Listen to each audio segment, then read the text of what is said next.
Rapot pendidikan menampilkan data kualitas satuan pendidikan atau daerah yang didapatkan dari berbagai asesmen atau survei nasional. Halo semuanya, assalamualaikum warahmatullahi wabarakatuh.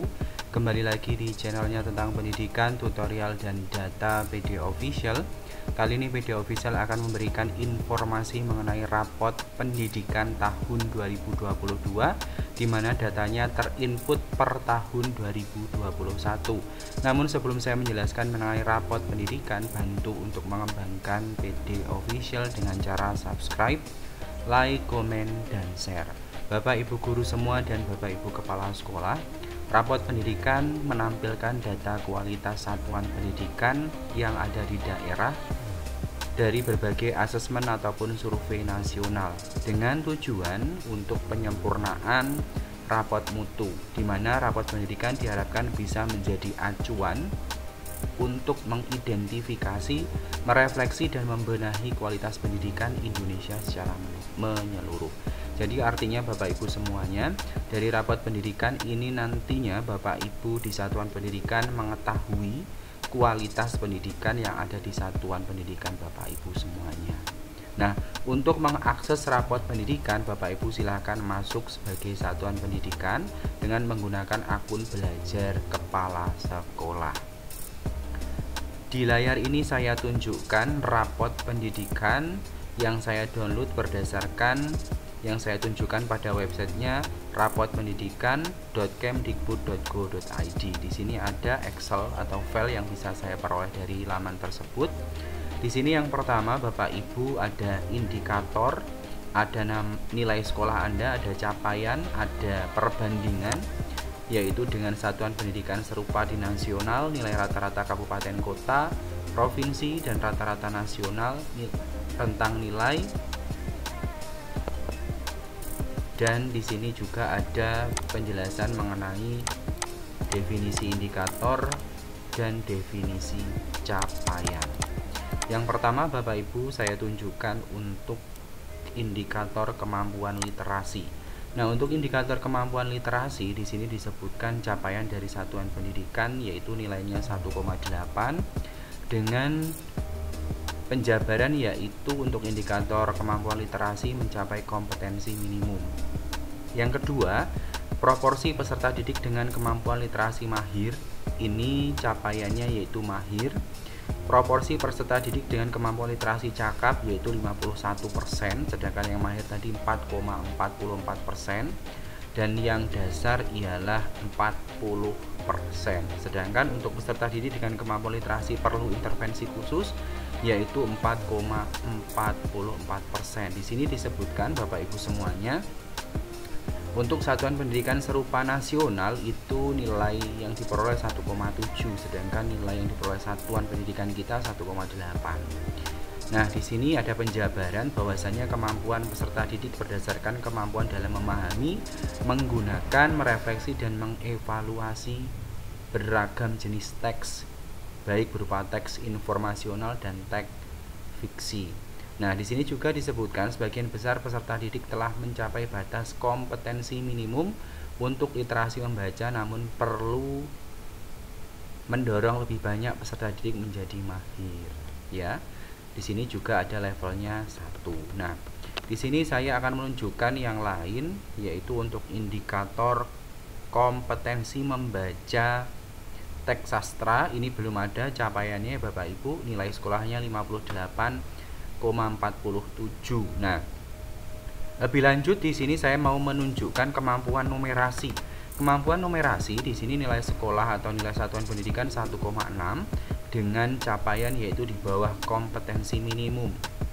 Di mana untuk satuan pendidikan serupa nasional 1,65, nilai rata-rata kabupaten kota 1,6 juga. Nah, di sini Bapak Ibu, penjabarannya ialah peserta didik berdasarkan kemampuan dalam berpikir menggunakan konsep, prosedur, fakta, dan alat matematika untuk menyelesaikan masalah sehari-hari.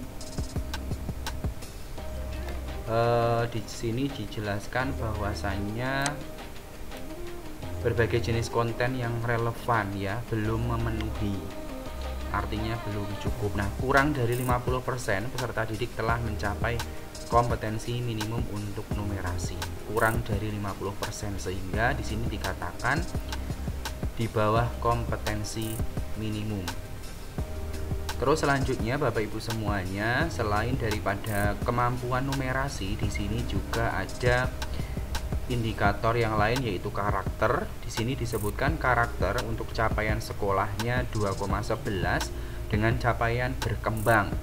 Di sini disebutkan bahwasanya untuk capaian berkembang, rata-rata nilai karakter peserta didik berdasarkan nilai akhlak pada manusia, pada alam, bernegara, gotong royong, kreativitas, nalar kritis, berkebinekaan global, dan kemandirian pada survei karakter.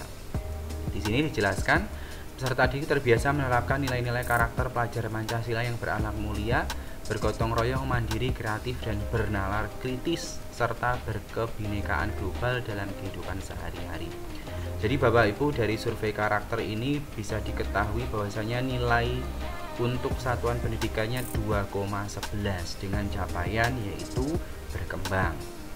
Lebih lanjut, di sini disebutkan untuk masing-masing itemnya yaitu beriman, bertakwa kepada Tuhan Yang Maha Esa juga berkembang, gotong royong berkembang, kreativitas itu membudaya, nalar kritis berkembang, kebinekaan global berkembang, kemandirian berkembang. Oke, yang selanjutnya di sini poin yang C1 untuk proporsi GTK bersertifikat, di sini capaiannya ialah kurang. Gambarannya kenapa Bapak Ibu kurang? Di sini jumlah guru dan tenaga pendidik di sekolah yang memiliki sertifikat dibagi dengan total guru dan tenaga pendidik yang ada. Bahwasanya satuan pendidikan dengan proporsi guru bersertifikat pendidik kurang ya, dengan levelnya 1. Terus di sini ada juga indikator yang selanjutnya untuk proporsi GTK penggerak, ini belum relevan karena memang sekolah yang saya contohkan di sini belum ada guru penggerak. Persentase guru penggerak juga belum relevan, untuk pengawas penggerak juga belum relevan. Terus di sini juga ada pengalaman pelatihan GTK, ini capaian masih merintis. Pengetahuan bidang studi termasuk magang untuk SMK juga masih merintis. Pedagogi merintis, manajerial berkembang, nilai uji kompetensi guru cukup, kemampuan pedagogik cukup, kompetensi profesional cukup, kehadiran guru di kelas, ini juga data terbaru belum tersedia ya Bapak Ibu. Terus pemenuhan kebutuhan guru ini kurang, kualitas pembelajaran terarah, manajemen kelas menerapkan dukungan afektif, konstruktif, aktivasi kognitif responsif, pembelajaran praktik versus teori, ini teoritis ya Bapak Ibu. Refleksi dan perbaikan pembelajaran oleh guru ini membudaya, refleksi atas praktik mengajar juga membudaya.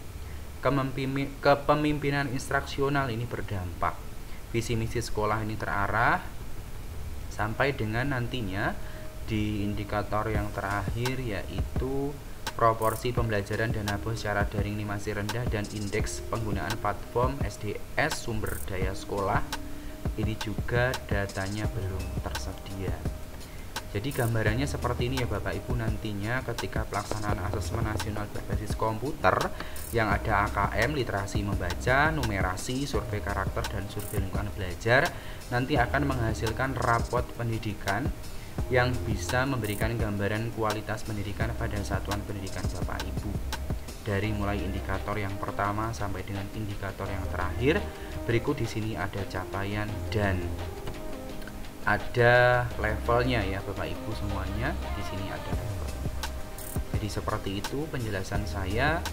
Mudah-mudahan Bapak Ibu dari penjelasan ini nantinya ketika mengisi ANBK bisa memahami maksud dari pengisian ANBK tersebut.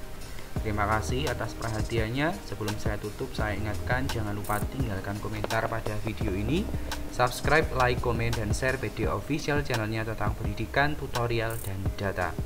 Salam data, salam literasi. Saya tutup. Wassalamualaikum warahmatullahi wabarakatuh.